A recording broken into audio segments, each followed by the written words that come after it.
Selamat malam semua, kita akan membahas Yesus Kristus Juru Selamat untuk pertemuan yang kedua. Kita mulai. Beshem ha'av ve'ben ve'ruach hakodes ha'elohim echad. Di dalam nama Bapa dan Putra dan Roh Kudus Allah yang Esa. Amin. Yesus Kristus Juru Selamat, mitos atau fakta. Kita sudah membahasnya minggu yang lalu. Saya akan ulangi sedikit briefnya saja dan kita sudah membahasnya dalam pemahaman Yesus Kristus dalam konteks keyahudiannya. Dan kita sudah bersama-sama belajar mengenai intertextuality study, binyan af mikatuf echad, mengenai kata Mosia yang berasal dari kata Yasha dan berhubungan juga dengan nama Yesus. Di Perjanjian Baru, walaupun ditulis dalam bahasa Yunani, tapi kalau kita membaca naskah Ibraninya, kita akan menemukan Mosia yang dikenakan kepada Yesus Kristus. Hari ini telah lahir bagimu Juru Selamat, Mosia bahasa Ibraninya, yaitu Kristus Tuhan di kota Daud. Mosia ini berasal dari kata Yasha yang artinya menyelamatkan. Mosia, Juru Selamat. Dan berhubungan dengan Yesaya 43 ayat 11 yang dimana hanya Yod-He-Vav-He, Tuhan dalam huruf besar semua, tetragrammaton di sini, nama Tuhan yang suci, hanya Dia sang juru selamat. Anohi, Anohi, Adonai, ve'en mi baladai, Mosia. Tidak ada juru selamat selain lainnya, selain daripada kunya siapa? Kunya Tuhan saja. Jadi penyelamatan datang melalui diri Yesus Kristus. Seperti juga ungkapannya sendiri yang merujuk kepada dirinya di Yohanes 14 yang mengatakan Yesus adalah jalan dan kebenaran dan hidup. Di ayat yang ke-6 Yesus Kristus jelas juru selamat. Akulah jalan dan kebenaran dan hidup. Ini merupakan frasa keilahiannya, kata akulah di sini. Bahasa Ibraninya itu anihu, bahasa Yunaninya ego eimi. Ini adalah ungkapan keilahian bahwa Dia adalah sang jalan, satu-satunya yang lurus kepada Bapa di surga. Tidak ada jalan lurus yang lain selain dari Yesus. Dia adalah sang kebenaran, sumber dan penyaksi kebenaran, dan Dia adalah sang hidup, pemberi hidup yang kekal bagi semua yang percaya kepadanya. Yohanes 11 ayat 25. Karena Yesus adalah jalan menuju ke rumah Bapa, di mana di rumah Bapa itu ada di sorga tentunya, dan itu juga disebut sebagai olam haba, alam yang akan datang bagi kita semua, the world to come. Dan juga bisa disebut sebagai langit yang baru dan bumi yang baru, Shamayim Hadashim Fa'aretz Hadasyah. Juga bisa disebut sebagai Yerusalem yang baru yang bersama-sama kita akan song-song seperti yang ditulis dalam Wahyu 3 ayat 12, 21 ayat 1, 2 Petrus 3 ayat 13. Jalannya melalui siapa? Melalui Yesus Kristus sang juru selamat. Nah, sekarang pertanyaannya, mengapa harus ada juru selamat? Apa susahnya? Tuhan mengampuni saja, bukankah Tuhan Maha Pengampun? Kenapa harus datang juru selamat? Apa esensi dari sang juru selamat? Berarti Dia yang menyelamatkan. Kenapa harus ada penyelamatan? Berarti ada kecelakaan, kan? Maka harus ada juru selamat. Kalau nggak ada kecelakaan, juru selamat nggak diperlukan. Nah, apa kira-kira yang dilanggar manusia sehingga manusia itu harus diselamatkan? Kejadian 2 ayat 17, Adam yang pertama itu melanggar hukum. Yang pertama diucapkan oleh Tuhan, suatu larangan. Jangan kamu makan dari buah pengetahuan yang baik dan yang jahat. Pada saat engkau makan, pasti engkau mati. Nah, ternyata ketentuan ini dilanggar oleh Adam, maka Adam memiliki konsekuensi kematian. Maka supaya seluruh dari keturunan Adam ini jangan mati, maka harus ada datang sang penyelamat. Kita akan nanti masuk ke esensinya di sini. Dan sebentar saya akan mengulangi apa yang sudah kita bahas kemarin. Jadi nanti saya akan masuk pada genealoginya, genealogi keselamatan. Maka kalau bicara genealogi, kita harus masuk ke kitab genealogi. Apa itu kitab genealogi? Kitab Kejadian. yang menjadi muasal dari semuanya. Kenapa Yesus harus datang itu asalnya itu dari kitab Kejadian sebagai kitab muasal dari segala sesuatu. Genealogi keselamatan, genealogi pakaian, genealogi sakramental pengampunan dengan darah. Nah, ini yang menjadi esensi kenapa Yesus Kristus harus hadir sebagai Sang Juru Selamat. Di mana ini? Di kitab Kejadian justru. Dan di laman Sarapan Pagi, saya banyak menulis tentang Kristologi. Nanti Anda bisa buka laman Sarapan Pagi, banyak sekali artikel di situ. Seandainya Anda nggak memiliki buku ini, nggak apa-apa. Karena isinya sebagian besar juga sudah bisa dibaca online di judul-judul Kristologi dan juga judul-judul studi kata di laman Sarapan Pagi. Nah, sekarang saya akan masuk pada satu pertanyaan yang ditanyakan minggu yang lalu. Dan ini biasanya menjadi tema dari hari Natal. Setiap hari Natal ayat ini selalu dibacakan. Apa itu ayatnya? Yaitu Yesaya 9 ayat 5 yang minggu yang lalu itu ditanyakan karena seorang anak telah lahir. Lah ini ditulis 700 tahun sebelum Yesus lahir. Nah, kalau seorang anak telah lahir berarti ini kan past tense gitu kan. Nah, itu kan menurut grammarnya bahasa Indonesia atau grammar bahasa Inggris memang merujuk ke past tense. Bagaimana dengan bahasa asli Ibraninya? Saya akan mengupasnya sedikit saja. Nanti kalau Anda mau yang lengkap, nanti Anda bisa cari judul ini, Seorang Anak Telah Lahir Untuk Kita, Peshat Reading Yesaya 9 ayat 5 di channel saya di YouTube. Nanti Anda bisa mengikutinya. Sekarang saya bahas sedikit. Sebab seorang anak telah lahir. Wah, ini kalau telah berarti sudah lahir dong. Past tense kan? Seorang putra yang diberikan untuk kita, lambang pemerintahan ada di atas bahunya dan namanya disebutkan orang penasihat ajaib, Peleyoets, Allah yang perkasa, El Gibor, Bapa yang kekal, Afiat, Raja Damai. Nah, ini semua bagi kita yang percaya Yesus Kristus adalah pemenuh dari nubuat Yesaya 9 ayat 5, kita percayai bahwa gelar-gelar ini adalah untuk Yesus. Nah, tapi tetap kita akan dipertanyakan bagaimana dengan past tense di sini. Sekarang bagaimana dengan King James di sini? For unto us a child is born, unto us a son is given. Sesuatu yang past tense. Apakah ini cocok dikenakan untuk sesuatu yang future? Yang 700 tahun baru dipenuhi.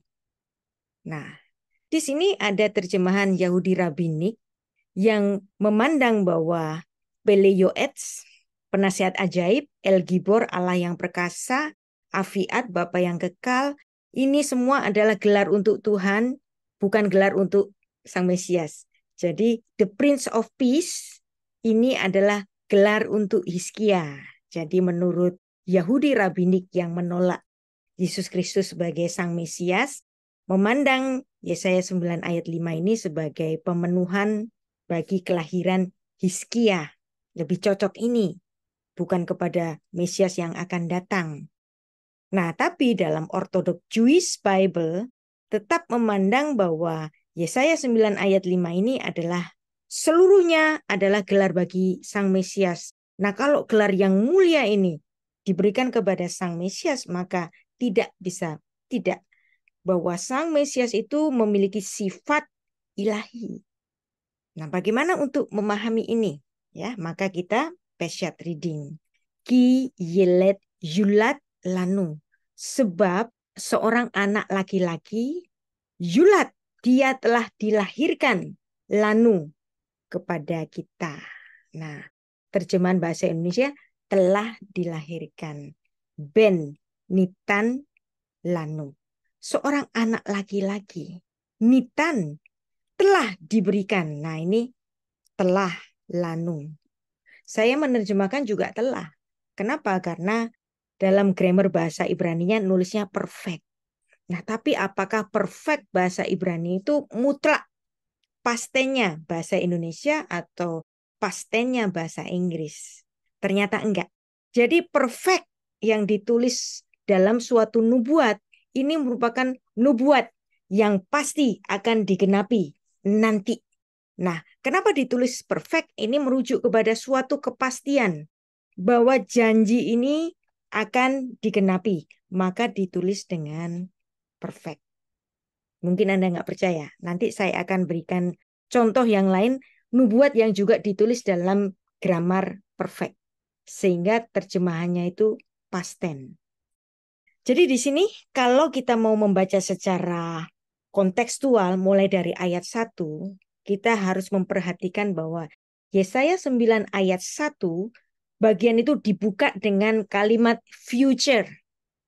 Kalau dahulu Tuhan merendahkan tanah Zebulun di tanah Naftali, maka di kemudian hari ia akan memuliakan jalan ke laut, daerah seberang sungai Yordan, wilayah-wilayah bangsa lain.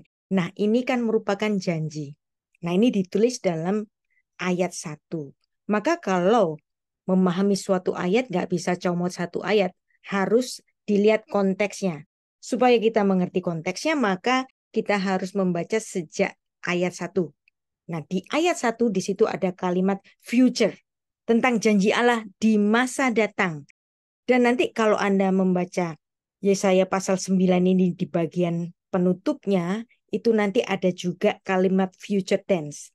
Kecemburuan Tuhan semesta alam akan melakukan hal ini. Tapi kenapa nanti yang di ayat 5 itu ada kata telah. Ini merujuk kepada perfect tense bahasa Ibrani yang merujuk kepada janji Allah yang pasti akan digenapi. Nah, kalau Anda membaca sejak ayat 1, maka Anda akan memandang bahwa ini adalah suatu kesatuan, ini adalah janji Allah untuk masa datang.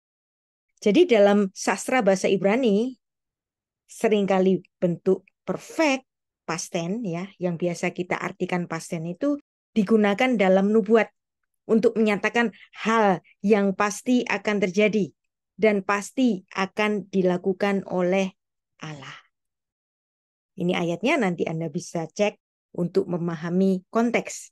Jadi setidaknya Anda harus membaca mulai ayat pertama.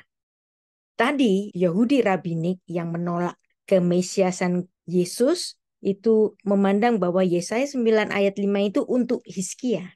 Tapi coba kalau Anda membaca Targum Jonathan. Nah, siapa ini yang menerjemahkan Targum Jonathan? Jadi Targum itu merupakan terjemahan tanah Ibrani ke dalam bahasa Aram yang juga disertai dengan komentari. Jadi tafsirnya dari Jonathan Ben Uziel. Penerjemah itu juga mengutip komentari-komentari dari para rabi pada zamannya. Jonathan Ben Uziel ini sejaman dengan Yesus Kristus. Dia adalah murid dari Beit Hillel, dari sekolah kerabian Beit Hillel. Menarik sekali, dia membubuhkan komentari untuk ayat Yesaya 9 ayat 5 ini. Bahwa ia membubuhkan kata Meshiha. Wow. Ya, jadi kalaupun Rasi di masa kemudian pada abad ke-11 Masehi menyatakan bahwa ayat ini untuk Hizkia, tetapi kalau kita merujuk ke belakang pada zamannya Yesus, pada abad pertama kira-kira, di sini Targum Jonathan memandang bahwa Yesaya 9 ayat 5 ini adalah suatu nubuat untuk Sang Mesias yang dijanjikan. Jadi pemahaman orang Kristen dan orang Yahudi yang lebih kuno memandang sama-sama bahwa ini adalah ayat untuk Sang Mesias, Mesiha di sini. Sang Mesias. Ada satu contoh yang lain. Kejadian 28 ayat 15 ini merupakan janji kepastian di masa datang dari Tuhan kepada Yakub. Yang dimana di sini lo es safha, melainkan tetap melakukan asiti di sini. Ada kata asiti. Aku akan melakukan. Dan ini dia akan melakukan apa yang dia sudah janjikan. Nah ini kalau Anda melihat di sini, asiti ini adalah perfect tense, tapi Tuhan belum melakukannya di hadapan Yakub, tetapi ini adalah janji Tuhan. Tapi kenapa ini ditulis dalam bentuk perfect? Karena ini adalah suatu janji yang dilakukan oleh Tuhan untuk masa datang yang pasti akan diberikan kepada Yakub. dan juga keturunan-keturunan Yakub. Ini agak jelimet sedikit, tapi ini ditanyakan minggu lalu, maka saya harus menjelaskannya tentang sastra Ibrani untuk hal ini ya. Orang Yahudi Rabinik, walaupun memandang ini adalah untuk Hizkia, tetapi sebenarnya kalau ini dikenakan kepada Hizkia, sebenarnya nggak cocok untuk Hizkia. Kenapa? Penerapan Yesaya 9 ayat 5 ini tidak cocok untuk Hizkia, karena Hizkia juga mengulangi cara ayahnya, yaitu Raja Ahaz, untuk koalisi dengan Mesir dalam menghadapi Asyur. Dengan demikian menyeret dirinya dan kerajaan Yehuda kepada ketidakpercayaan kepada Tuhan. Jadi ini bukan kualitas Sang Mesias. Jadi seandainya Yesaya 9 ayat 5 ini dikenakan kepada Hizkia, ini nggak cocok. Dan gelar Syar Shalom kepada Hizkia ini juga nggak cocok. Karena akhir hidup Raja Hizkia itu mengindikasikan bahwa dia adalah raja yang angkuh, yang kemudian membawanya kepada penghukuman Tuhan atas Yehuda melalui Imperium Babel. Demikian, mustahil jika Raja Hizkia adalah sosok yang dijanjikan atau sosok yang dirujuk pada Yesaya 9 ayat 5. Dan jelas memang ayat itu menjadi teka-teki bagi orang-orang yang belum percaya Kristus. Apalagi orang Yahudi juga masih banyak yang tidak percaya pada Yesus Kristus, walaupun tidak semuanya, sebagian saja yang percaya Yesus, walaupun masih sebagian kecil. Ini merujuk pernyataan yang ditulis oleh Rasul Yohanes sendiri. Yohanes 1 ayat 11, ia datang kepada milik kepunyaannya, tetapi orang-orang kepunyaannya itu tidak menerimanya. Sang Raja Semesta, pemilik langit dan bumi, datang ke bumi, tetapi yang dimilikinya itu tidak menerimanya. Orang-orang yang menjadi kepunyaannya itu tidak menerimanya. Sekarang kita baca juga ayat yang penting yang biasanya dibacakan pada hari Paskah. Yesaya 53 ayat 4. Sesungguhnya penyakit kitalah yang ditanggungnya, kesengsaraan kita yang dipikulnya. Padahal kita mengira dia kena tulah, dipukul dan ditindas. Kenapa dia harus melakukan itu? Karena ini merupakan suatu penebusan dalam penyelamatan manusia. Bahwa Yesus ditetapkan sebagai Adam yang akhir untuk menyelamatkan dosa-dosa akibat yang dilakukan oleh Adam yang awal. 1 Korintus 15 ayat 22. Karena sama seperti semua orang mati dalam persekutuan dengan Adam, demikian pula semua orang akan dihidupkan kembali dalam persekutuan dengan Kristus. Cukup satu Adam saja membuat seluruh keturunan Adam itu memiliki tabiat dosa dan melakukan dosa. Maka cukup satu Adam akhir yang membereskan dosa yang dilakukan pertama kali oleh Adam. Maka ada istilah Adam awal dan Adam akhir. Nah, kembali kepada pertanyaan mengapa harus ada juru selamat? Apa sih susahnya? Tuhan mengampuni saja. Bukankah Tuhan Maha Pengampun? Kita akan mempelajari esensi dari Sang Juru Selamat itu. Rasul Paulus mengatakan sama seperti semua orang mati dalam persekutuan dengan Adam, demikian pula semua orang akan dihidupkan kembali dalam persekutuan dengan Kristus. Adam awal, dia menyerah kepada godaan. Pertama kali istrinya yang tergoda. Kenapa? Karena ia ingin seperti Allah. Kemudian dia tahu dirinya telanjang, kemudian menerima pakaian dari Tuhan. Tapi bagaimanapun Adam menerima konsekuensi kematian. Dan kemudian Adam punya rasa takut untuk bertemu Tuhan. Kemudian dia menyalahkan mempelainya, yaitu istrinya sendiri. Kemudian ia mendapatkan semak duri. Nah, apa signifikasi yang dialami oleh Adam akhir Yesus Kristus? Yesus mengalahkan godaan. Yesus pernah digoda, tapi ia tidak pernah jatuh ke dalam godaan. Dia adalah Tuhan yang menjadi manusia. Kalau Adam adalah manusia yang pengen jadi Tuhan, nanti kamu seperti Tuhan loh, kata si ular kan. Tapi Tuhan yang menjadi manusia. Dia yang berpakaian kemudian ditelanjangi, dinaikkan di kayu salib.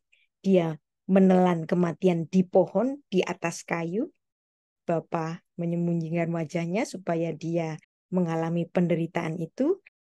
Sang Kristus menerima kesalahan bagi mempelai perempuannya, yaitu jemaatnya.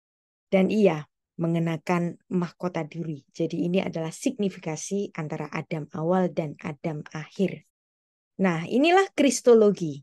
Sekarang kita masuk pada kristologi dengan pijakan kitab Kejadian, kitab genealogi. Kenapa harus ada juru selamat? Harus ada juru selamat karena ada kecelakaan. Memahami kristologi tidak bisa langsung loncat ke kitab Matius, tetapi harus ke kitab Kejadian. Kitab yang menjadi asal muasal dari manusia. Yang dimana kitab Kejadian ini adalah genealogi dari segala sesuatu. Genealogi langit dan bumi, genealogi monoteisme, kita belajar bahwa hanya Tuhan saja sang pencipta langit dan bumi, genealogi air, genealogi cakrawala, genealogi kalender karena Tuhan menciptakan matahari dan bulan sebagai tanda-tanda bagi hari-hari dan waktu. Genealogi binatang, genealogi manusia, genealogi nafas, dari mana manusia memperoleh nafas, dari hembusan yang dihembuskan oleh Allah, genealogi nama, berkat, genealogi pernikahan, dan kejatuhan manusia, genealogi keselamatan. Nah, di sini kita akan pijakannya di sini, ya. Juga genealogi ibadah sakramental. Kenapa sih harus ada korban? Yesus mati sebagai korban. Lah, kenapa kok ada korban? Kenapa harus ada korban? Apa sih makna korban itu? Kita akan belajar terpenting yaitu di Kejadian pasal 3. Dan ini juga ada bahasan di buku saya, di buku Besorat Hatselaf, Injil Salib. Kalau Anda nggak punya bukunya, nggak masalah. Nanti Anda bisa membacanya secara gratis di laman Salapan Pagi Biblika. Sub-sub bahasanya ada semuanya di situ. Dan untuk buku Eksegesis Spesiat, Kitab Kejadian di bab yang ke-19, Genealogi Keselamatan, konsep ibadah kasih karunia, proto-evangelium. Apa itu proto-evangelium? Kita akan belajar. Biasanya kalau hari Natal, kita langsung dijejeli ayat ini kan? Karena begitu besar kasih Allah akan dunia ini sehingga ia mengaruniakan anaknya yang tunggal supaya setiap orang yang percaya kepadanya tidak binasa melainkan beroleh hidup yang kekal. Ayat ini dahsyat sekali. Tapi bagaimana kita semua dapat memahami kenapa sih Tuhan itu harus mengirimkan anaknya? Anaknya yang tunggal monogenes. Nah, kata monogenes ini kan juga ditanyakan minggu yang lalu. Kenapa dia harus hadir? Apa yang menjadi muasalnya? Maka kita harus memahami apa itu proto-evangelium. Apa artinya proto-evangelium? Injil yang pertama. Kita biasanya membaca kitab Matius sebagai kitab Injil yang pertama untuk Perjanjian Baru. Tetapi berita Injil yang pertama bukan di kitab Injil Matius, tetapi justru ada di kitab Kejadian. Di mana tempatnya? Di Kejadian 3 ayat 15. Itulah berita Injil yang pertama yang menyebabkan Yesus harus hadir ke bumi. Jadi pijakan kristologi harus di kitab Kejadian. Orang Kristen nggak bisa belajar kristologi langsung loncat ke Perjanjian Baru. Justru harus membaca dari awal mula kitab kita. Di kitab Kejadian Anda baca mulai awal. Di situ kristologi sudah diberitakan. Allah ketika menciptakan segala sesuatu di alam semesta ini, Tuhan berkata, maka Allah melihat segala yang dijadikan itu sungguh amat baik. Jadilah petang, jadilah pagi, itulah hari ke-6. Ini adalah penutup dari segala yang diciptakan Tuhan. Dan Tuhan menyatakan kepuasannya. Fayar Elohim et kol asher asah. Vehine tov meot. Tuhan mengatakan, dan lihat. Sungguh amat baik. Tov meot. Fayi eref, fayi voker yom hashishi. Nah, setelah Tuhan menciptakan manusia sebagai mahkota dari seluruh ciptaannya, Tuhan mengatakan, Tov meot, sungguh amat baik. Kalau sungguh amat baik, artinya manusia tidak diciptakan untuk mati. Manusia tidak diciptakan untuk sakit. Manusia tidak diciptakan untuk menua. Manusia diciptakan untuk terus hidup. Tapi kenapa manusia itu kemudian sakit-sakitan, menua, lalu mati? Nah, kita akan mempelajari ini. Kalau kita membaca Kejadian 1 ayat 31, seharusnya Adam tidak akan mengalami kematian. Jadi kita harus masuk ke dalam kisah mengenai kejatuhan manusia, yang dimana Tuhan menaruh satu pohon sebagai ujian untuk manusia. Kenapa manusia itu harus diuji? Binatang nggak diuji, monyet nggak diuji, kuda nggak diuji, tapi manusia diuji. Kenapa manusia diuji? Karena manusia diciptakan dalam gambar dan rupa Allah yang memiliki kehendak, yang memiliki kuasa. Nah, di sini Adam diberikan kuasa untuk melakukan kehendak dirinya. Nah, Tuhan mengatakan, tetapi pohon pengetahuan tentang yang baik dan yang jahat itu jangan kau makan buahnya, sebab pada hari engkau memakannya, pastilah engkau mati. Kejadian 2 ayat 17 ini yang menjadi dasar dari Roma 6 ayat 23, upah dosa adalah mati. Kalau Anda membaca esensinya ini, pada hari engkau memakannya, pada hari engkau melanggar, pastilah engkau mati. Maka upah pelanggaran, upah dosa adalah mati. Bukankah Kejadian 2 ayat 17 ini, itulah yang dilanggar oleh Adam. Nah, cerita awalnya ada seekor ular yang merupakan pengejawantahan dari malaikat yang jatuh. Nah, malaikat yang jatuh ini orang Kristen biasanya kan sebutnya Lucifer kan? Tapi sebenarnya Lucifer itu adalah bahasa Latin. Nggak pernah ada dalam Alkitab bahasa asli Ibrani. Menurut orang Yahudi, ular itu namanya Shamael, ada di Targum ya. Jadi namanya itu Shamael, dia adalah Mal'ah Mota. Jadi dia adalah malaikat kematian. Malaikat yang telah jatuh, Mal'ah Mota. Adapun ular ialah yang paling cerdik dari segala binatang di darat yang dijadikan oleh Tuhan. Nah, inilah yang dibiarkan Tuhan untuk menggoda Adam. Supaya Tuhan mengetahui apakah manusia teguh dengan kepercayaannya, teguh dengan apa yang dilarangnya, atau bahkan manusia itu akan memberontak kepadanya. Apakah manusia menang dari godaan itu? Ternyata manusia jatuh ke dalam godaan. Jadi menurut orang Ibrani, ular itu namanya Shamael, Mal'ah Mota, malaikat kematian. Di mana itu ditulis dalam Targum Jonathan juga, dalam Genesis pasal 3, ya di sini ada menuliskan Mal'ah Mota, malaikat kematian. Perempuan itu kemudian digoda oleh si ular.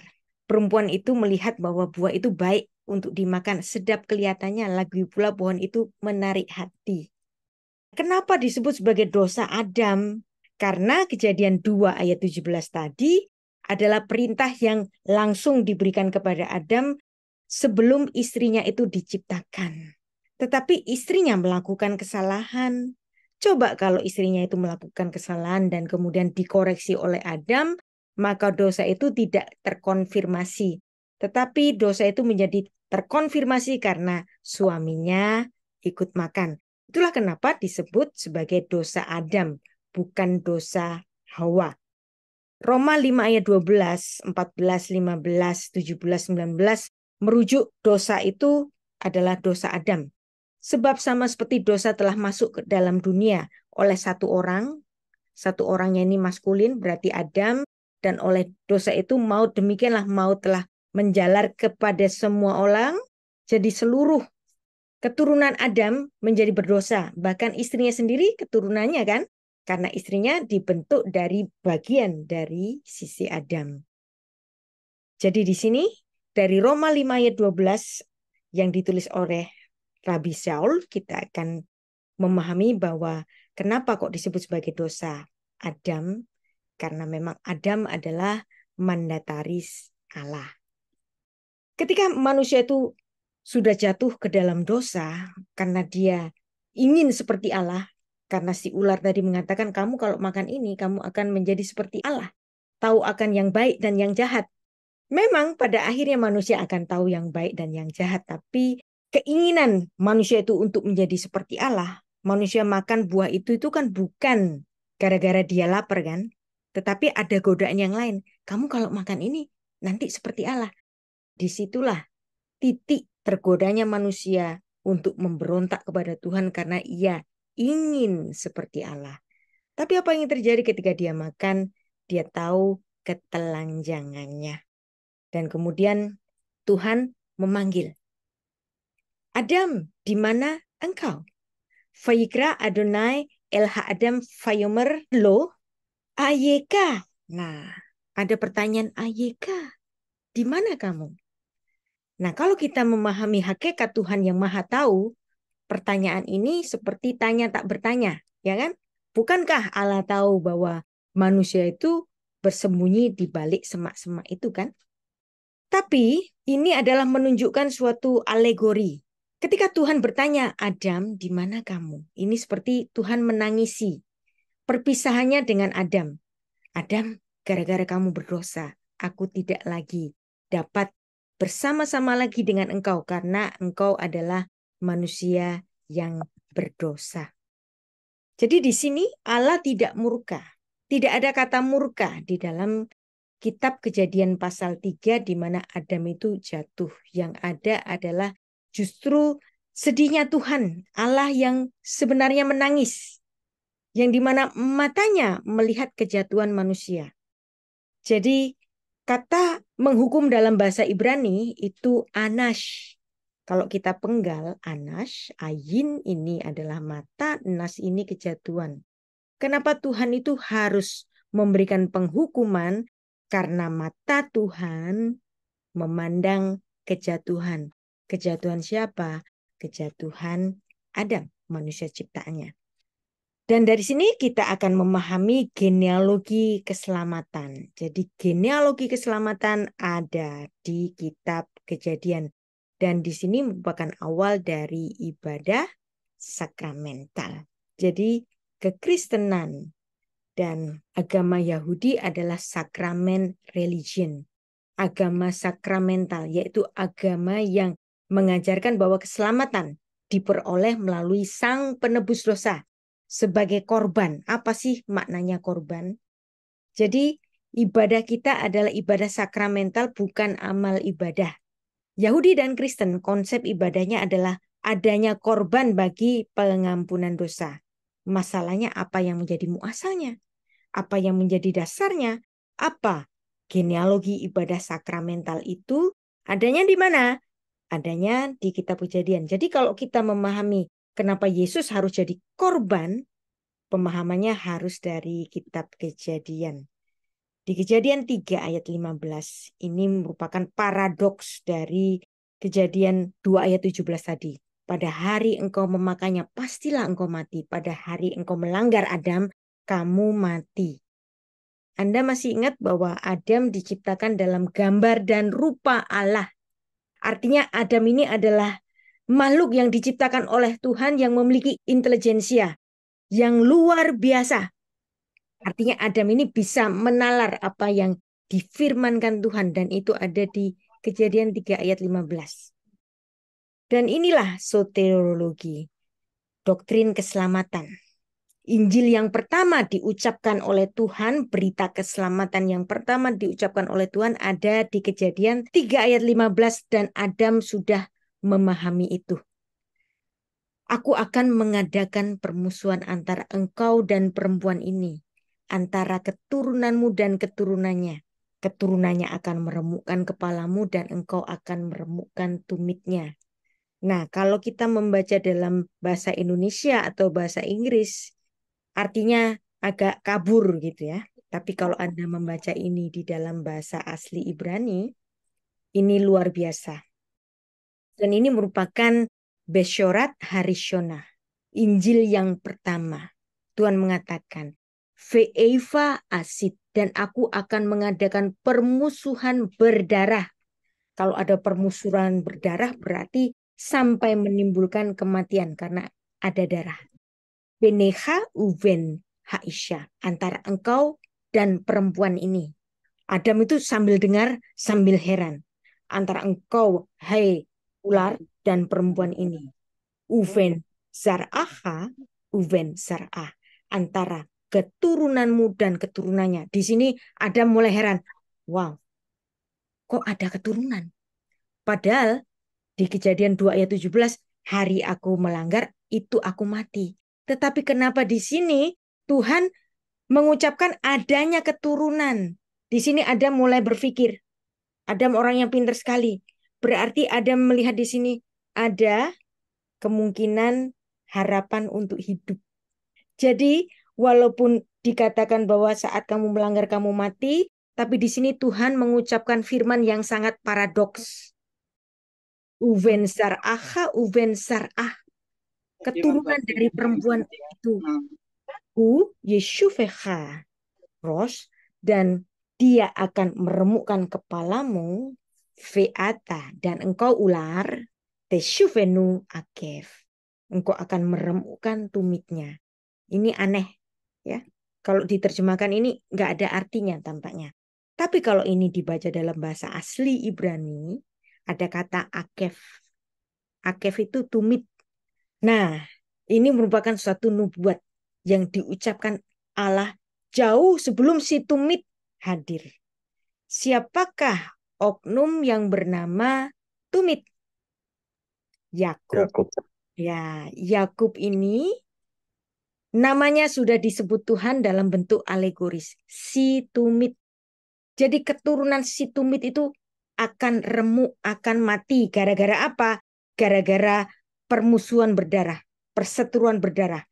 Eva asid, Eva di sini. Ada perseteruan berdarah. Dia si tumit, keturunan si tumit itu remuk.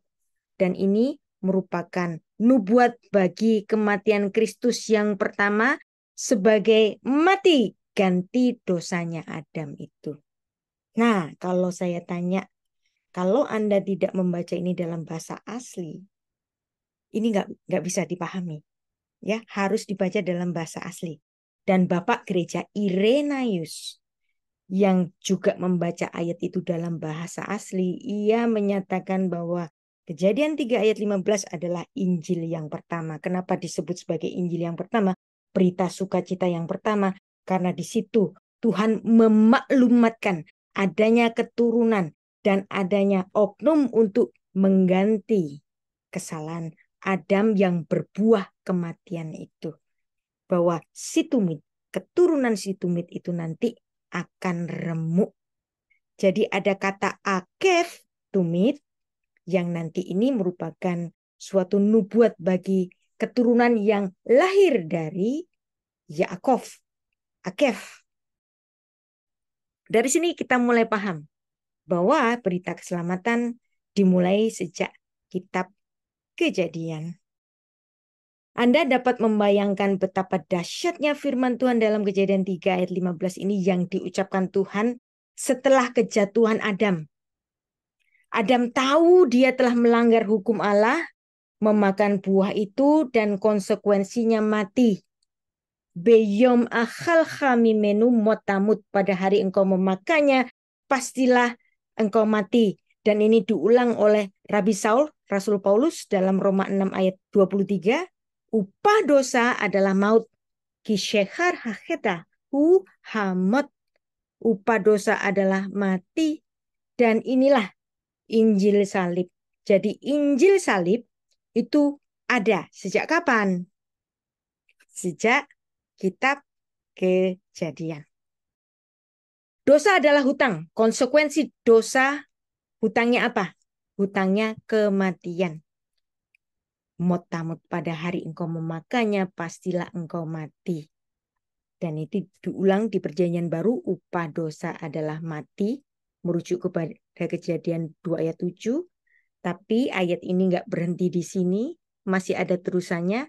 Tetapi kasih karunia Allah ialah hidup yang kekal di dalam Yesus Kristus Ini merupakan pengenapan dari Kejadian 3 ayat 15. Anda bisa bayangkan Roma 6 ayat 23 ini merupakan penjelasan dari Kejadian 2 ayat 7 dan Kejadian 3 ayat 15. Kenapa? Karena memang Rasul Paulus adalah ahli Taurat. Dia bisa membaca ketentuan Taurat yang sudah dipenuhi oleh Yesus Kristus.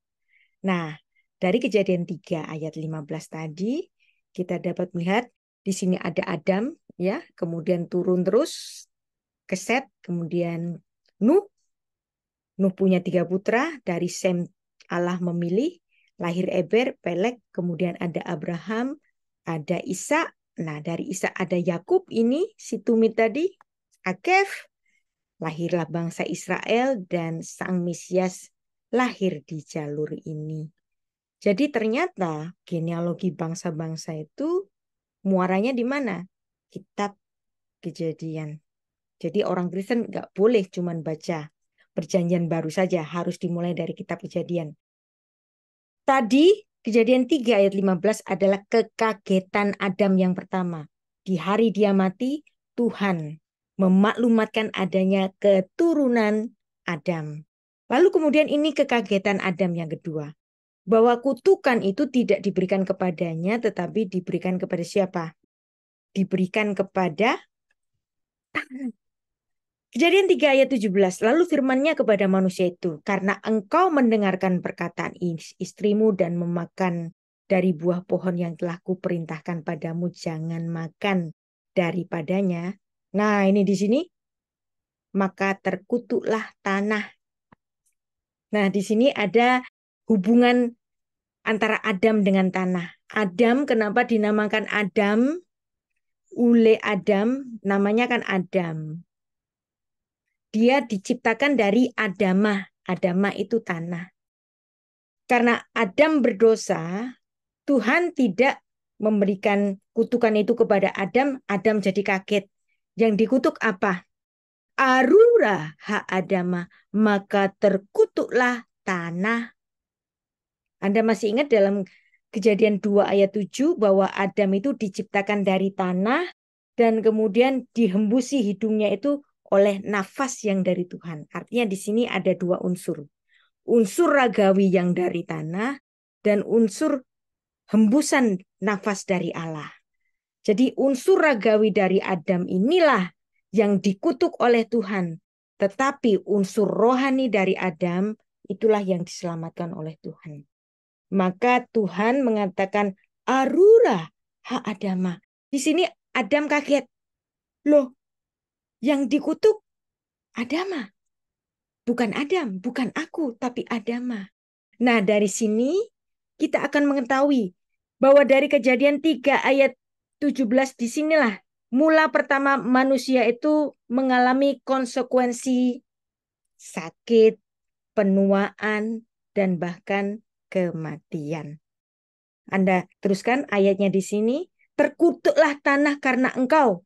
Dengan bersusah payah engkau akan mencari rezekimu dari tanah seumur hidupmu. Dari sini Adam harus susah payah mencari rezeki. Apakah manusia itu dikutuk oleh Tuhan dalam peristiwa ini? Kita tahu bahwa dalam peristiwa ini Tuhan tidak mengutuk Adam, tetapi yang dikutuk apa? Adamah. Kalau Anda membaca dari dalam bahasa asli, Anda akan tahu korelasi Adam dan Adamah. Kenapa namanya Adam? Karena dia dibentuk dari Adamah. Sisi rohaninya diselamatkan oleh Allah, tapi sisi Adamahnya itulah yang dikutuk. Dari sini Adam kemudian mengalami kematian. Debu kembali menjadi debu. Nah, karena Adam ini pintar sekali, dia dapat berpikir, dia dapat mencerna bahwa di hari dia berdosa, ternyata Tuhan menjanjikan keturunan. Nggak jadi mati. Ya, Adam yang berdosa, yang dikutuk Adamah. Maka kemudian di sini, karena Tuhan sudah memberikan satu maklumat adanya keturunan dari perempuan itu, maka kemudian si laki-laki ini yang dia memiliki istri, waktu itu istrinya belum punya nama, dia hanya disebut perempuan saja. Kemudian barulah Adam, hak Adam, ya. Vayikra hak Adam, Shem, Isto. Maka kemudian Adam memanggil nama untuk istrinya Hawa. Apa itu Hawa? Hawa itu berasal dari kata Chai. Chai itu artinya hidup. Chai di sini. Jadi karena dia yang nanti akan melangsungkan keterusan kehidupan manusia, dia akan memiliki keturunan. Adam kemudian memberi nama kepada istrinya Hawa, sang hidup. Karena dia memberikan harapan kehidupan bagi Adam yang seharusnya mati hari itu. Ya kan? Nah, jadi di sini pemberian nama kepada Hawa istrinya, nama Hawa kepada istrinya adalah cerminan iman Adam. Sekarang kita tahu siapakah manusia yang pertama kali beriman? Manusia yang pertama kali beriman adalah Adam. Dari mana buktinya? Ketika dia mensyukuri bahwa dia tidak jadi mati hari itu, masih diberikan kesempatan, dan yang dikutuk adalah unsur raga dirinya, bukan Tuhan masih menyayangkan sisi rohaninya, maka dia menamakan istrinya Hawa sebagai keimanannya, bahwa dia meyakini bahwa Tuhan telah menyelamatkannya. Nama Hawa. Karena Adam ini orang yang dapat berpikir, maka Adam itu juga sebagai filsuf yang pertama. Adam adalah orang yang beriman yang pertama kali. Adam adalah seorang yang pemikir pertama kali, seorang filsuf yang pertama kali. Ini saya bahas dalam buku saya di halaman 312. Ada juga tulisannya di laman Sarapan Pagi Biblika. Upah dosa adalah mati kan? Pada hari engkau memakannya pastilah engkau mati. Di sini Tuhan mengadakan satu kegiatan ya, suatu tukar guling kematian. Konsekuensi kematian yang seharusnya dikenakan kepada Adam. Adam kan harus mati pada hari itu. Tapi Adam nggak mati kan? Tapi Adam hanya memperoleh konsekuensi.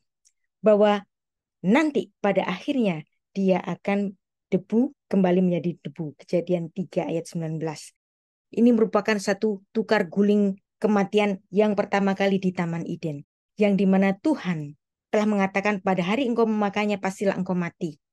Konsekuensi kematian itu kemudian ditampakkan dalam suatu visual yang luar biasa. Ada genealogi ibadah sakramental yang pertama dalam Kejadian 3 ayat 21. Yang dimana Tuhan mengambil binatang yang tidak berdosa, oknum lain yang tidak berdosa, dibunuh oleh Tuhan, diambil kulitnya untuk menjadi pakaian Adam untuk menutupi ketelanjangannya. Nah, jadi itu merupakan tukar guling kematian. Dan ini menunjukkan, meneguhkan dari apa yang ditulis dalam Yesaya 43 ayat 11. Anochi, Anochi Adonai, ve'emi baladai Moshia. Akulah Tuhan, tidak ada juru selamat selain lainnya daripadaku. Dan juru selamat ini sudah memberikan pernyataannya pertama kali di Taman Eden. Pada saat pertama kali Adam berbuat dosa, Tuhan sudah menunjukkan dirinya sebagai sang penyelamat, sang juru selamat sejak di Taman Eden. Allah membuat pakaian dari kulit binatang untuk manusia itu sebagai suatu tipologi bahwa aib Adam hanya bisa ditutup oleh kematian oknum lain yang tidak berdosa, anak domba yang tidak berdosa, diambil kulitnya untuk menjadi pakaian bagi Adam. Dan ini juga dibahas oleh Nabi Yesaya dalam Yesaya 61 ayat 10, sebab ia Tuhan mengenakan pakaian keselamatan kepadaku. Jadi pakaian Adam yang dipakai di Taman Eden itu merupakan suatu garment of salvation, suatu tipologi, suatu perlambangan, pakaian keselamatan. Karena adanya anak domba yang tidak berdosa itu harus mati gara-gara aibnya Adam. Dan ini merupakan pernyataan dari Tuhan bahwa cara bebas dari mati, Adam kan mati kan? Kematiannya itu dibebaskan oleh kematian pihak yang lain.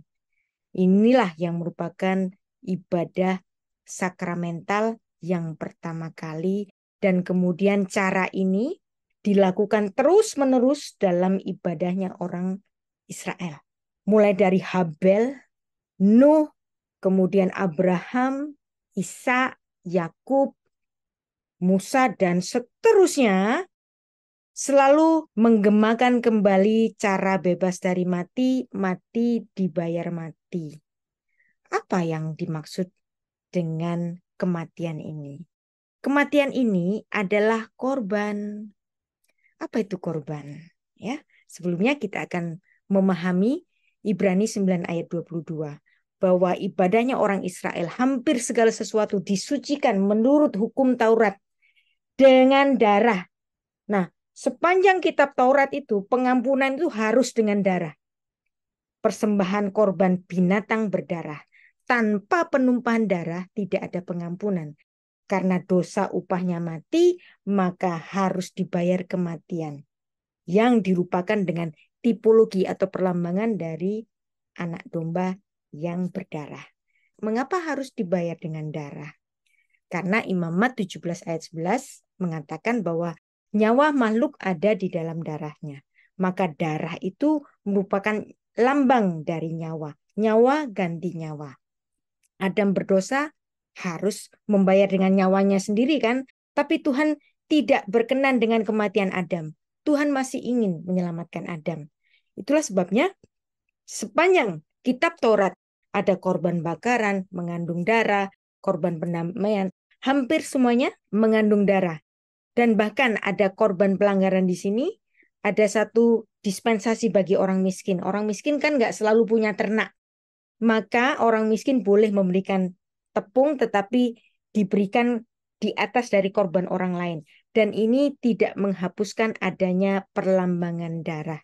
Jadi pengampunan harus dengan darah. Yesaya 59 ayat 1-2. Dosa itu bukan cuman suatu kegiatan yang menyebabkan sesuatu, tapi dosa itu juga menjadi penyebab dari pemisahan. Pemisahan antara Tuhan dan manusia. Karena ada pemisahan, maka perlu harga mendekat. Nah, kata mendekat dalam bahasa Ibrani itu karaf. Nah, kalau menjadikan kata karaf ini untuk bentuk nominanya, kata bendanya, maka dikasih akhiran N, karaven. Nah, maka kemudian muncullah kata korban. Dari kata karaf ditambah N di sini untuk menjadi kata benda, jadi ada korban. Jadi korban adalah harga mendekat. Jadi darah itu adalah harga mendekat. Adam berdosa. Allah suci. Harus ada harga mendekatnya apa? Upah dosa adalah mati, harga mendekatnya apa? Kematian. Korban. Jadi korban dari kata karab, dari kata mendekat tadi, maka muncullah harga mendekat. Tapi tampaknya hari ini kata korban itu sudah berubah menjadi casualty. Jadi pesakitan. Ini adalah arti yang sudah bias jauh. Arti aslinya kata korban, bahasa Indonesia kata korban itu kan diserap dari bahasa Arab. Bahasa Arab itu mirip dengan bahasa Ibrani karena bahasa Ibrani adalah ibu dari bahasa Arab itu sendiri. Korban, karaf, harga, mendekat. Manusia ingin dekat kepada Tuhan, ingin membangun kembali hubungannya dengan Tuhan, maka harus ada korban. Di Perjanjian Lama, diulang-ulang korban itu terus-menerus. Dan inilah harga mendekat. Sesuatu yang punya nyawa dan berdarah sebagai harga mendekat. Korban pertama terjadi saat Allah membuat pakaian dari kulit binatang kepada manusia yang pertama kali berdosa untuk dijadikan pakaiannya. Dan ini kemudian terus-menerus dilakukan di sepanjang Perjanjian Lama sampai nanti digenapi oleh Yesus Kristus. Jadi kematian binatang yang berdarah sejak di Taman Eden dan diulang-ulang dalam zaman nabi-nabi di Perjanjian Lama, itu seperti Tuhan teken cek mundur. Ibarat Tuhan teken cek mundur. Adam berdosa, Tuhan teken cek mundur. Ada binatang mati. Misalnya Nuh berdosa, Nuh mempersembahkan korban, Tuhan seperti cek mundur. Abraham berdosa, semua nabi-nabi berdosa, orang-orang Israel berdosa, semua mempersembahkan korban seperti Tuhan teken cek mundur. Anda pernah tekan cek mundur? Pernah? Cek mundur ini kan harus pada akhirnya ada due date-nya, ya. Ada tanggalnya yang harus dilunasi. Nah, kapan itu dilunasi oleh Tuhan? Yaitu ketika Dia sendiri melunasi cek-cek mundur yang Dia sudah teken di sepanjang perjanjian lama. Ya, karena hutang dosa adalah upahnya mati, maka harus dibayar dengan kematian. Oknum yang mengampuni, oknum itulah yang menyerap konsekuensi. Saya sering memberikan ilustrasi ini. Saya memiliki saudara. Saudara ini kurang beruntung. Maka saya membantu dia untuk memberikan modal supaya dia dapat bekerja. Saya berikan dia modal 10 juta sebagai hutang darinya supaya dia itu dapat bekerja. Tapi ternyata setahun, 2 tahun, modal itu kayaknya menjadi habis, bukan menjadi berkembang. Nah, saya ingin menagihnya, tapi saya tahu dia nggak mungkin dapat membayar hutangnya itu sebesar 10 juta. Karena saya kasihan kepadanya, maka kemudian saya bicara kepada saudara saya itu, hutangmu sudah dilunasi, hutangmu sudah diampuni. Nah, ketika mulut saya mengatakan hutangmu sudah diampuni, maka saat itu pula saya menghisap konsekuensi kerugian 10 juta. Demikian juga ketika Tuhan memberikan pengampunannya kepada manusia, saat itu juga Tuhan menghisap konsekuensi dari dosa itu yang upahnya adalah mati. Itulah, walaupun Tuhan itu maha pengampun, tapi pengampunannya nggak bisa tidak harus dilakukan dengan menghisap dari konsekuensi dosa itu yang upahnya adalah mati. Maka Tuhan mengirimkan anaknya yang tunggal sebagai pembayar dari cek-cek mundur yang Tuhan sudah teken. Nah, jadi di sini upah dosa adalah mati, pengampunan itu sama dengan menghisap konsekuensi dari kerugian tadi, dan itulah kematian Kristus. Kematian Kristus bukan kematian martir demi kebenaran, tetapi kematian Kristus adalah kematian korban. Kematian yang mendekatkan manusia yang berdosa ini kepada Tuhan yang Maha Suci. Harga mendekatnya adalah nyawanya sendiri. Itulah sebabnya dalam Yohanes 1 ayat 29, Yohanes Pembaptis secara lurus menunjuk ke hidungnya Yesus. Lihatlah anak domba Allah yang menghapus dosa dunia. Bukankah pernyataan ini merujuk kepada binatang yang dibunuh oleh Tuhan di Taman Eden, yang sudah ditunjukkan Allah, inilah cara untuk pengampunan dosa yang upahnya mati. Dan sang penggenap itu adalah Yesus Kristus. Yohanes Pembaptis merujuk kepada Yesus. Lihatlah anak domba Allah yang menghapus dosa dunia. Hinese ha Elohim, hanuse hataat haolam, yang mengangkat seluruh dosa-dosa di dunia ini. Nah, Tuhan Yesus juga mengkonfirmasinya sebelum dia masuk ke dalam masa sengsara. Matius 26 ayat 28, sebab inilah darahku, darah perjanjian yang ditumpahkan bagi banyak orang untuk pengampunan dosa. Jadi inilah esensi kenapa dia mengemban satu tugas yang mulia sebagai sang juru selamat. Maka ibadah kita adalah benar-benar suatu anugerah. Anugerah itu apa sih? Kalau kita itu dosa, ya sudah, upahnya mati. Harusnya kan mati. Tuhan tidak berkewajiban untuk menyelamatkan kita kan? Tapi dia menyelamatkan kita. Maka anugerah adalah yang memberi tidak berkewajiban. Yang menerima tidak punya hak. Tuhan nggak wajib menyelamatkan kita. Kita pun nggak punya hak untuk diberi keselamatan. Tapi diberi keselamatan oleh Tuhan. Maka tidak bisa tidak. Ibadah kita adalah, konsepnya adalah anugerah. Yang memberi tidak berkewajiban, yang menerima nggak punya hak. Kita nggak punya hak untuk diampuni. Tapi kita memperoleh pengampunan. Inilah konsep kasih karunia, anugerah. Kalau agama-agama lain melakukan amal ibadah, mereka harus berpuasa, nanti dapat pahala sekian. Mereka harus pergi ke tanah suci, nanti dapat pahala sekian. Mereka harus melakukan zakat, nanti dapat pahala sekian. Semuanya itu ditabung untuk membeli surga. Bisakah itu? Agama-agama lain adalah upaya manusia untuk mencapai surga. Tetapi keimanan kita, murid-murid Kristus, adalah upaya surga. Sang empunya surga itu datang ke bumi untuk mencapai manusia. Karena bagaimanapun manusia tidak akan dapat mencapai surga dalam keberadaannya yang masih berdosa.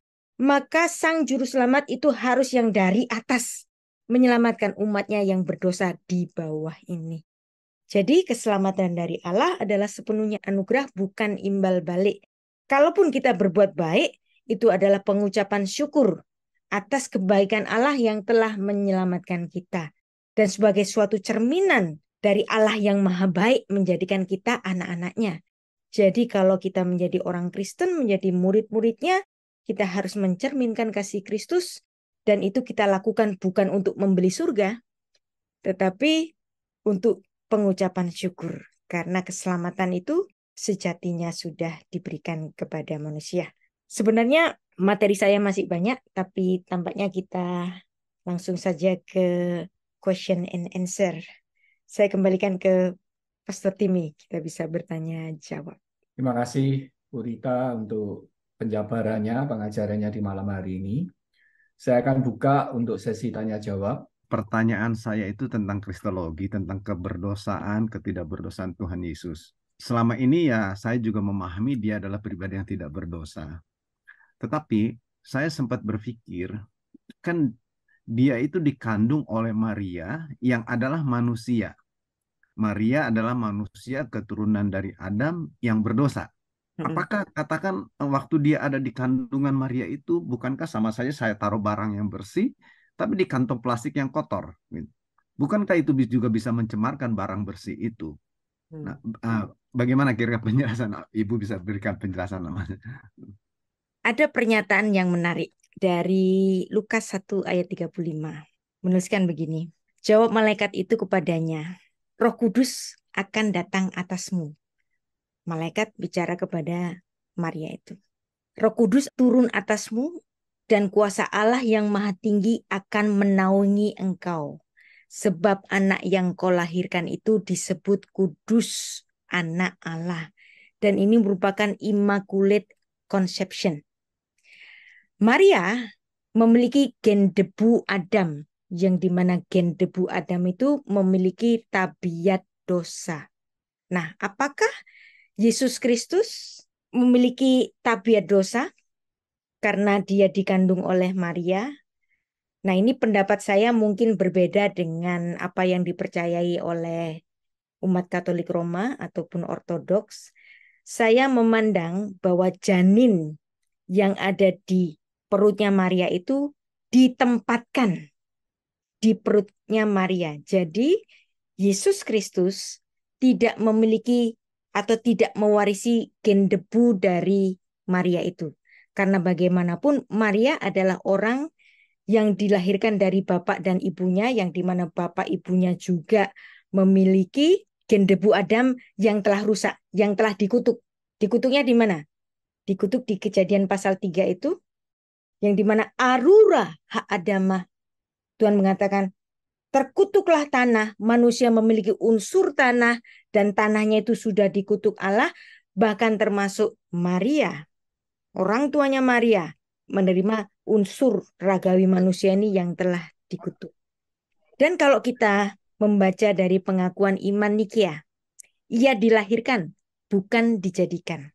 Sehakikat dengan Bapa, segala sesuatu dijadikan olehnya, ia turun dari surga untuk kita, dan untuk keselamatan kita, ia dikandung dari Roh Kudus, dilahirkan oleh perawan Maria.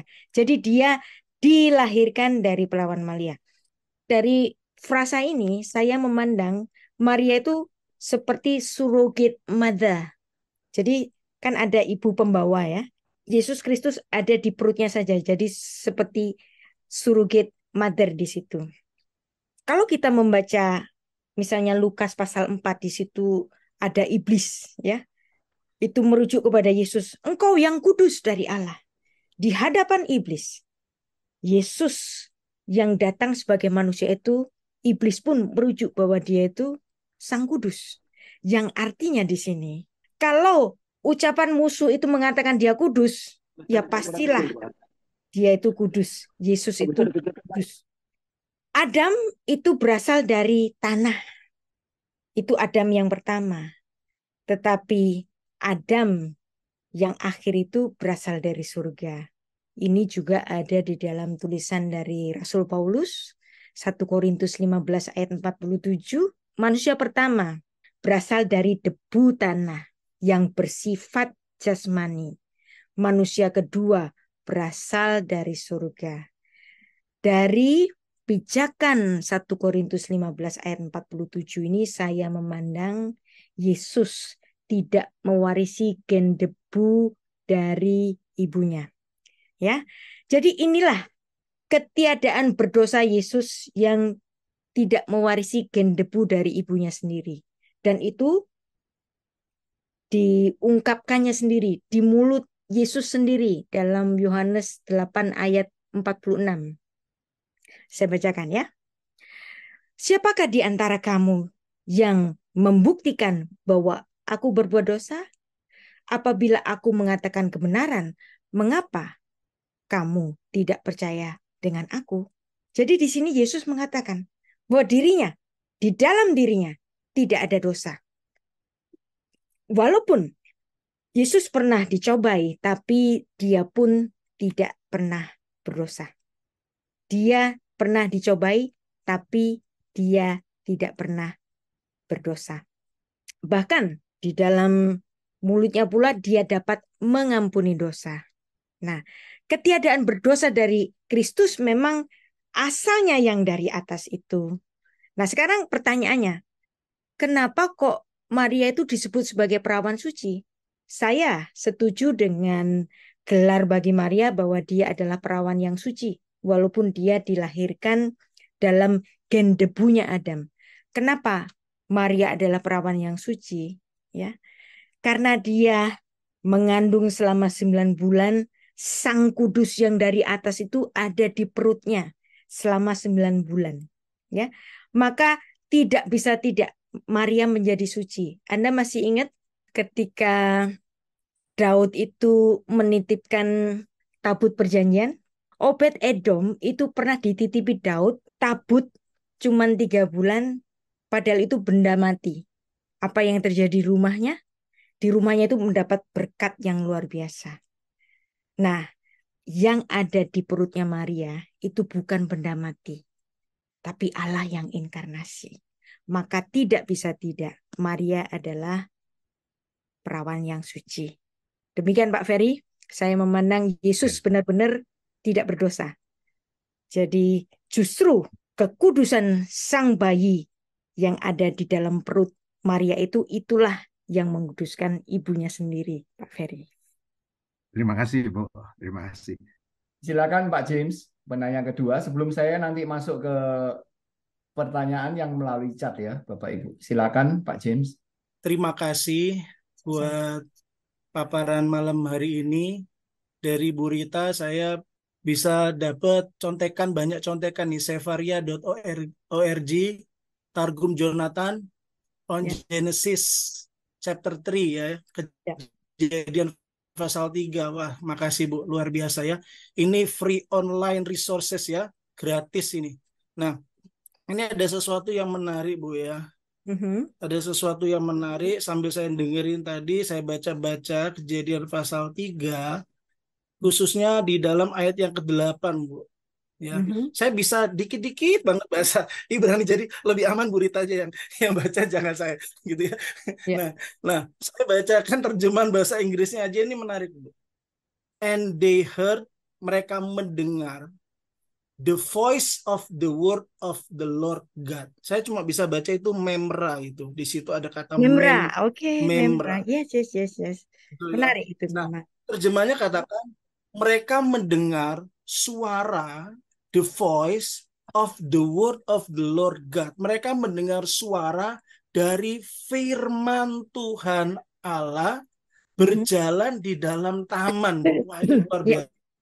Ya, apa betul bahwa ini itu menegaskan bahwa konsep daripada inkarnasi itu bukan karangan pagan seperti, ya. apakah ini membuktikan bahwa itu bukan pengaruh dari pagan, tetapi dari perjanjian lama sejak Kejadian pasal 3 ayat yang ke-8 itu menunjukkan bahwa the word firman Allah itu berjalan. Nah, ini mungkin Teofani apa gimana Bu kira-kira? Seperti Oke, itu. Terima kasih Bu. baik ya.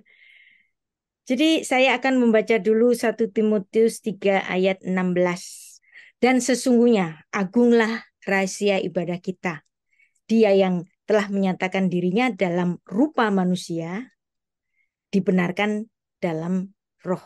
Nah, frasa dalam rupa manusia, King James nulis in the flesh. Nah, ini menarik. Vulgata, Alkitab bahasa Latin itu nulisnya incarne. Incarne. Anda masih ingat istilah karnivora kan? Incarne. Jadi kata incarne ini membentuk istilah inkarnasi. Jadi istilah inkarnasi ada di Alkitab kita yang berasal dari kitab Vulgata. Bahasa Yunaninya ensarki. Ensarki, inkarne menjadi kata inkarnasi. Dan kemudian kalau bahasa Yunaninya itu fabasar. Nah, mengenai targum tadi yang Anda ambil Pak Jimmy dari Kejadian 3 ayat 8, targum Jonathan, ya, menulis bahwa Ushma'u yatkol memra diadonai Elohim. Bahasa Ibrani-nya nulis Vayishmehu et kol Adonai Elohim. Jadi suara Adonai Elohim ini ada kata Vayishmehu et kol Adonai Elohim, dan mereka mendengar suara dari Elohim. Diterjemahkan dalam Targum Jonathan itu Ushmeu yatkol memra, dan mereka mendengar suara memra. Kata memra itu berasal dari kata Ibrani ma'amar, artinya perkataan. Jadi memra di sini merujuk kepada siapa? Adonai Elohim. Jadi ini merupakan nama atau panggilan lain bagi Adonai Elohim, itu dipanggil memra. Memra itu perkataan. Nah, memra inilah yang kemudian dibahasa Yunanikan menjadi logos. Jadi orang Yahudi, orang Israel itu sudah memiliki suatu pemahaman bahwa Adonai Elohim adalah memra itu. Nah, memra dalam bahasa Yunaninya logos. Nah, itulah kenapa ketika memulai Injilnya, Yohanes menceritakan tentang logos, sang firman. Yohanes pasal 1. Jadi memang betul orang-orang Ibrani, orang-orang Israel, yang dimana sudah dituliskan sejak Targum Jonathan ini, memberikan rujukan bahwa memra itu adalah Adonai Elohim. Kejadian 3 ayat 8. Pak Jimmy. Ya, terima kasih Bu. Terima kasih. Sama-sama. Baik, saya masuk pertanyaan pertama dari kolom chat. Ada Pak Mora Panjaitan. Pertanyaan statementnya dulu, baru pertanyaan. Pada waktu Hawa memakan buah itu, dia tidak langsung melihat ketelanjangannya, tidak otomatis. Ketelanjangan dilihat setelah Adam memakan buah itu. Ada waktu untuk manusia itu melihat dirinya telanjang. Apakah penjelasan tentang itu dan apa arti keadaan itu di zaman sekarang? Itu pertanyaan dari Pak Mora, Bu. Ya. Ketelanjangan baru dipahami oleh manusia pertama, yaitu ketika sang suami ikut memakannya. Jadi di sini kita melihat sejak Kejadian 2 ayat 17, firman itu diberikan kepada Adam, yang dimana Adam itu masih sendirian, belum punya istri. Dan Tuhan memaklumatkan, nanti di situ ada pohon pengetahuan yang baik dan yang jahat. Dia mengatakan, kalau kamu makan nanti kamu mati. Yang dimana firman ini diberikan kepada Adam. Setelah istrinya sudah diciptakan, tampaknya istrinya mengerti bahwa ada yang nggak boleh dimakan, yaitu pohon yang di tengah-tengah itu. Tapi karena bujukannya dari ular itu mengatakan, kalau kamu makan itu, kamu akan menjadi seperti Allah.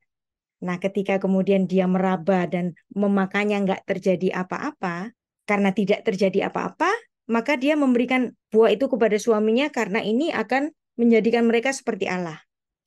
Nah, seandainya pada saat itu Adam itu menolak pemberian istrinya, misalnya, nggak boleh, karena itu melanggar perintah Tuhan, maka dosa itu tidak terkonfirmasi. Karena Adam mengkonfirmasi dosa dari istrinya itu, maka kemudian setelah sang suami makan, konsekuensi itu baru diketahui setelah suaminya makan. Kenapa? Karena Adam adalah mandataris Allah. Dan ini merupakan satu hierarki yang ditetapkan Allah sejak mulanya. Bahwa suami adalah kepala istri.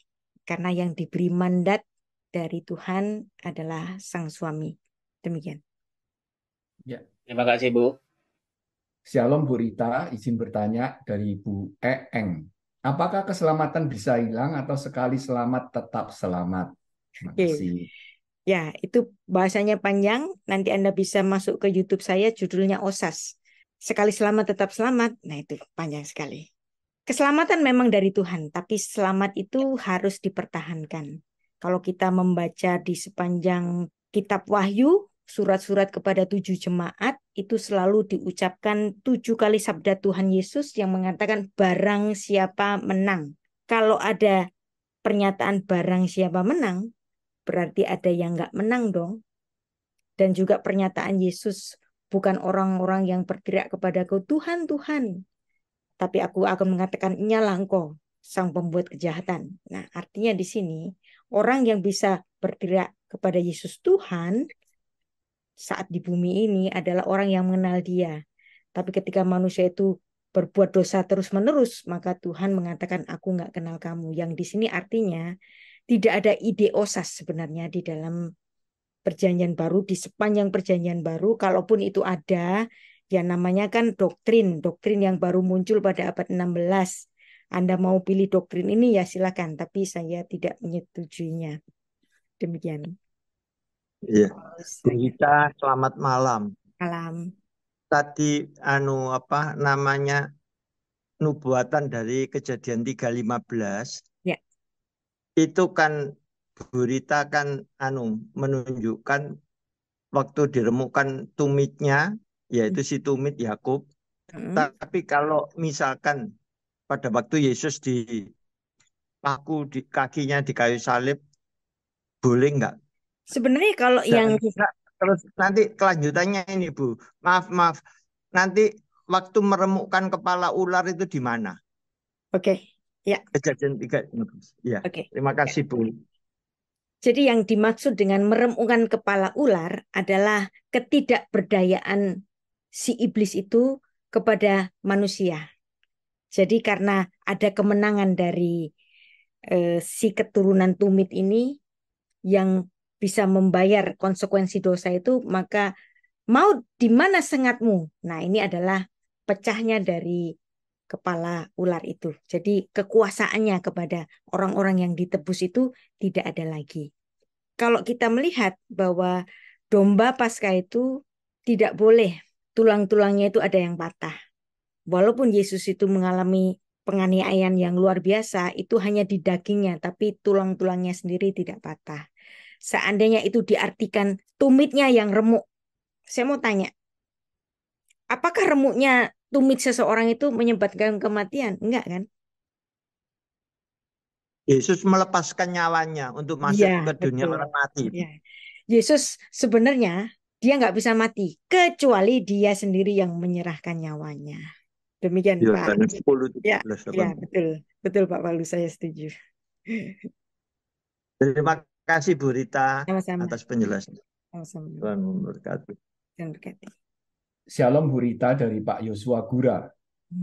Saya hendak bertanya apakah anugerah keselamatan itu terbatas? Dan bagaimana konsep keselamatan bayi atau orang pedalaman atau orang gila? Terima kasih, Tuhan Yesus memberkati. Ya.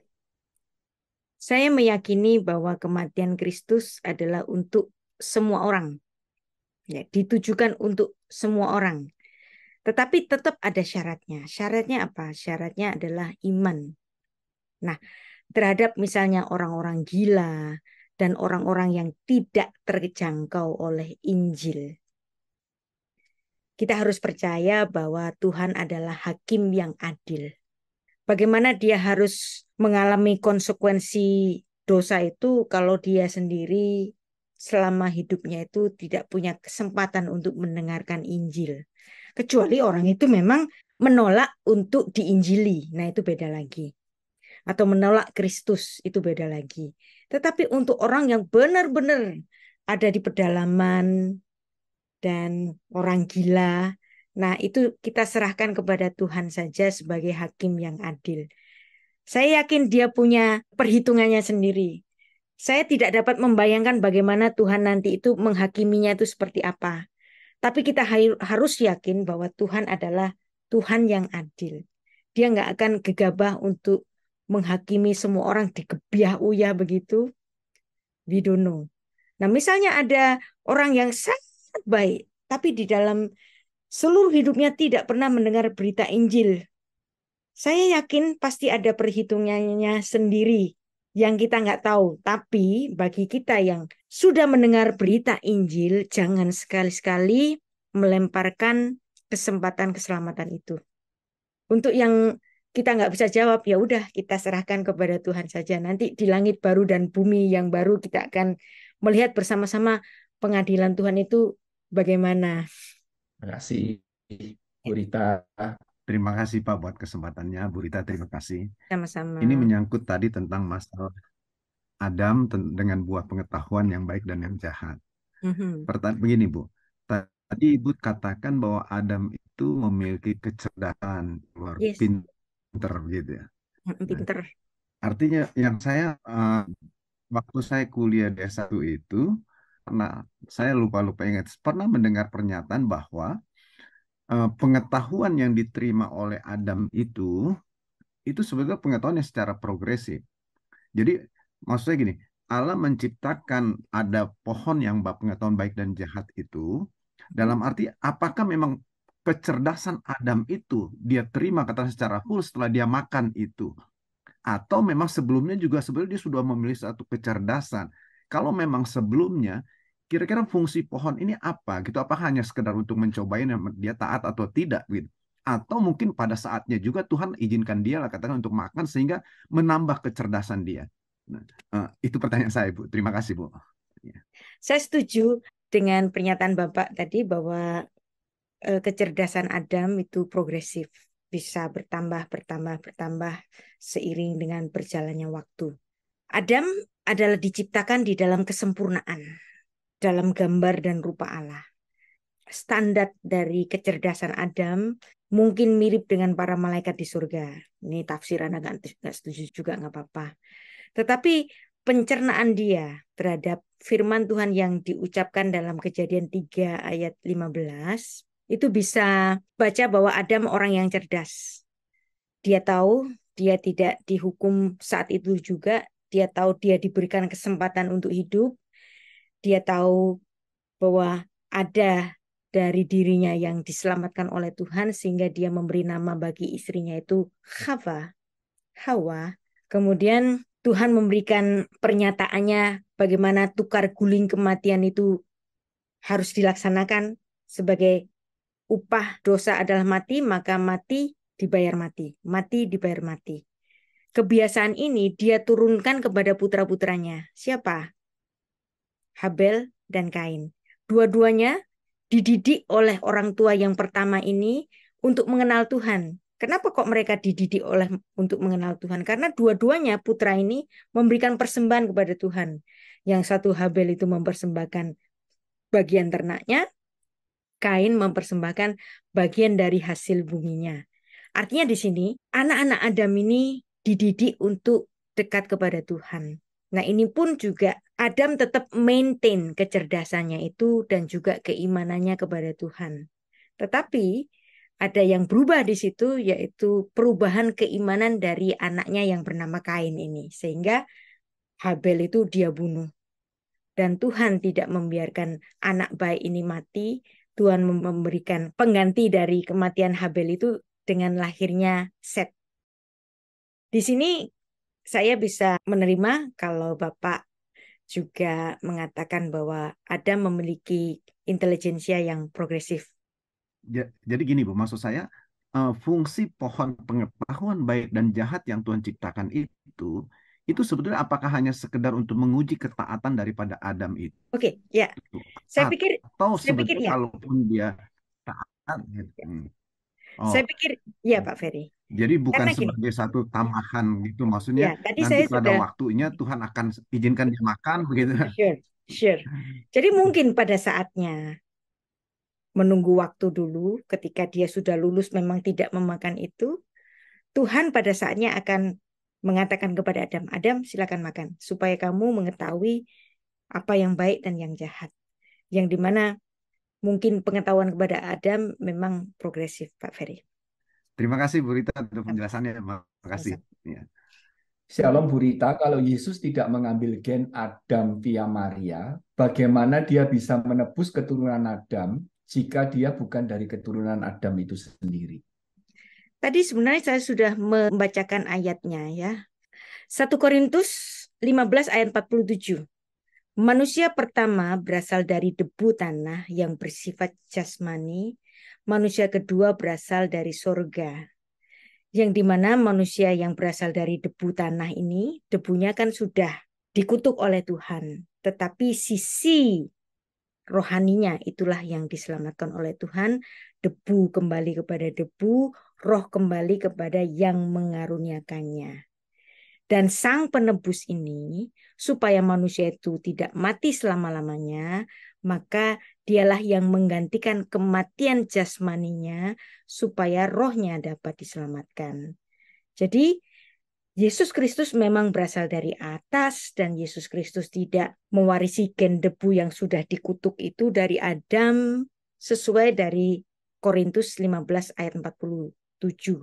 Justru karena ketidakberdosaan Yesus, maka Yesuslah, hanya Yesus yang dapat menebus dosa-dosa seluruh manusia yang terhisap oleh dosa-dosanya Adam ini. Bapak Ibu, karena terbatasnya waktu, saya sampaikan satu penanya Bu, mungkin agak melenceng sedikit ini. Ya. Shalom Bu Rita, mau nanya dari Bapak Julius Mandrova. Kalau berbicara tentang Adam dan Hawa, pasti menyinggung Taman Eden. Saya sudah baca beberapa literatur dan sudah bertanya ke beberapa yang lebih tahu, tapi masih belum pasti. Mohon penjelasan sedikit mengenai posisi Taman Eden menurut Ibu. Oke. Ya. Taman Eden jelas ya ada di Mesopotamia karena ada dialiri Tigris dan Efrat yang secara politis hari ini itu adalah Irak. Dan di situ juga disebut ada Hawilah yang banyak emasnya. Dan itu tempat-tempat di sekitar Babel, Mesopotamia. Dan tampaknya kita semua percaya tentang hal ini. Pastor Dimi. Baik, terima kasih Bu Rita. Terima kasih Bapak Ibu untuk malam hari ini. Sangat seru, banyak penanya, dan kita mendapatkan banyak pemahaman. Ya, jujur kita harus berkata bahwa Kristologi itu adalah satu dasar yang paling kokoh ya yang harus kita miliki sebagai orang Kristen. Kalau dasarnya ini salah, ya bagaimana bisa dibayangkan gitu ya jadinya Bapak Ibu.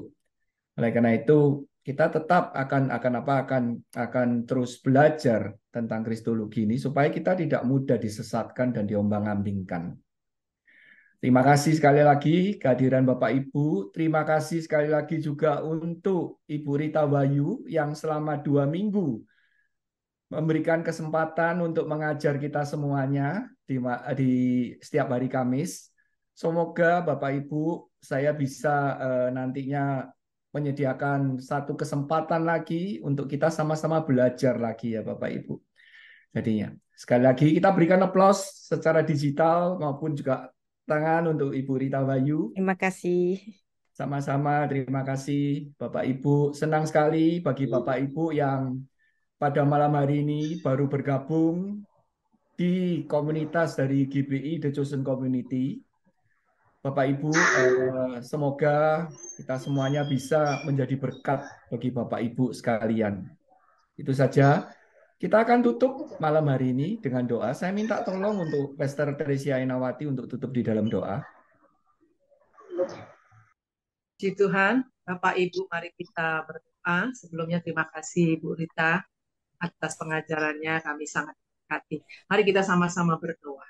Kami mengucap syukur Bapa dalam surga karena kami diberi kesempatan lagi untuk mengetahui kebenaran dari firman-Mu. Kami percaya Tuhan, Engkau sudah mengurapi hamba-Mu, Ibu Rita Wahyu. Engkau juga sudah mengurapi kami semua yang menerima pengajaran. Biarlah Tuhan, kami sungguh-sungguh makin diteguhkan iman kami, dan kami tetap setia dan selalu mengerjakan keselamatan kami selama kami hidup di dunia ini. Dan kami selalu berbuat kebaikan karena kami mengucap syukur atas anugerah yang besar yang Tuhan sudah berikan kepada kami. Terima kasih ya Tuhan, kiranya berikan kepada kami hati seorang murid untuk selalu mau belajar kebenaran firman Tuhan, sehingga kami tidak disesatkan, tidak terombang-ambing oleh pengajaran-pengajaran yang sesat Tuhan. Kami minta kekuatan daripada Roh Kudus selalu mengingatkan kepada kami, menginsafkan kami atas segala dosa-dosa kami. Berkati Ibu Rita Wahyu Tuhan, supaya hamba-Mu ini makin lagi dipenuhi urapan daripada Roh Kudus, mengajarkan kebenaran yang sejati dari Allah, dan mengajarkan sungguh-sungguh dengan segala kerendahan hati, dengan urapan yang dari tempat yang maha tinggi. Berkati kesehatannya, berkati dengan umur yang panjang, berkati dengan hikmat-hikmat daripada Tuhan, dan pengajaran-pengajaran yang diajarkan melalui apapun juga, YouTube dan sebagainya, buku-buku yang diterbitkan. Tuhan berkati semua. Terima kasih ya Tuhan, dan sekarang kami akan beristirahat, kami akan tidur, dan kami akan Tuhan melakukan segala sesuatu kegiatan kami selanjutnya. Kami minta berkat-berkat Tuhan, kami minta penyertaan Tuhan atas kami semua. Dan Tuhan, bangunkan kami besok pagi dengan keadaan yang penuh sukacita, dengan keadaan semangat yang baru, roh yang bernyala-nyala, untuk tetap melakukan perbuatan-perbuatan kasih dimanapun kami berada. Terima kasih ya Tuhan, terima kasih. Biarlah berkat-berkat Tuhan selalu ada di dalam kami, rumah tangga kami, dan seluruh keluarga kami. Di dalam nama Tuhan Yesus Kristus kami berdoa dan mengucap syukur. Haleluya. Amin. Amin. Terima Terima kasih. kasih, Pastor Terima kasih, Teresia Bu Rita. Ainawati. Terima Terima kasih kasih. Bapak Ibu semuanya. Ibu Rita, Terima makasih buat kasih semuanya. Bu Rita Selamat. Wahyu. Pak Selamat Gunawan, Tuhan. Terus Shalom. Ferry, terima kasih. Teman Bu semua, Eli, Diki, berkati. Bye, God bless. oh, dan berkati. Sampai besok semangat pagi doa. Ketemu besok pagi. Tuhan kasih, Terima Tuhan kasih. kasih. Berkati. Pak Ferry, makasih banyak Pak Ferry. Senang Terima kasih, berkenalan Pak Pak Dini. Terima Ferry. kasih, Tuhan.